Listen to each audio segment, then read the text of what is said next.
Have you realized that they teach you how to write, they teach you how to talk, and they teach you how to read, but nobody teaches you how to listen?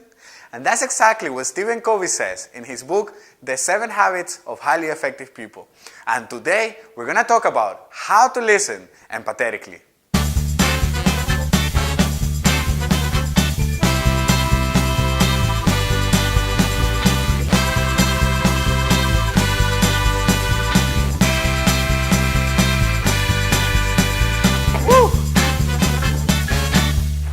Hey there, I'm Juan Guerra, I'm the founder of Skills of Life, and on this episode, we're going to talk about how to listen empathetically.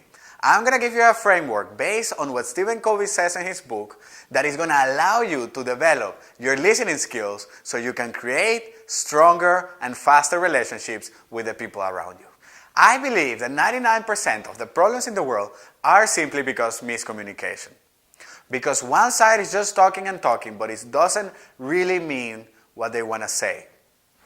And when they finally decide to open up, the other side, it's not listening.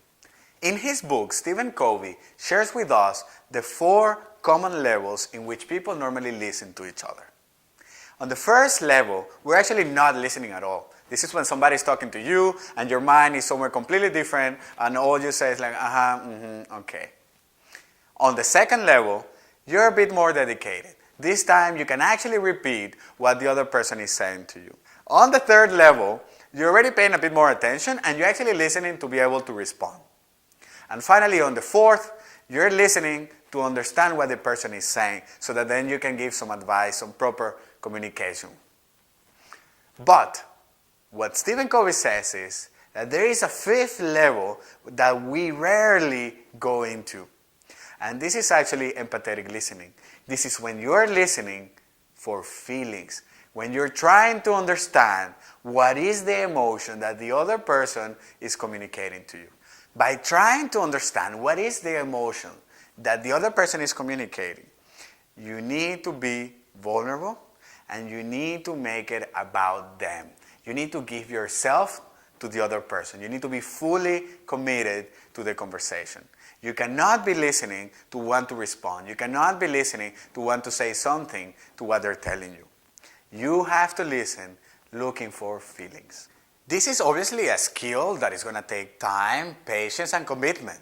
It's not easy. You haven't been trained on how to listen for feelings.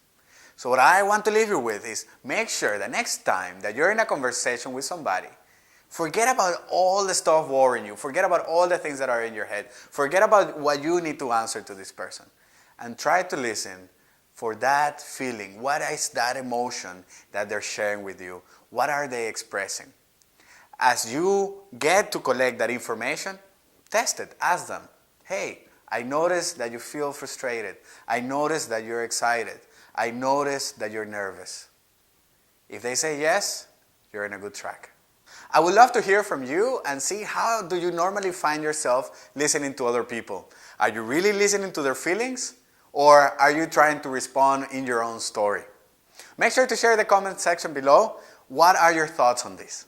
As always, if you enjoyed this video, make sure to click like and share with a friend, with that friend that perhaps doesn't listen that often. Thank you very much. My name is Juan Guerra, and I hope to see you next Thursday in our new video. All the best. How to listen.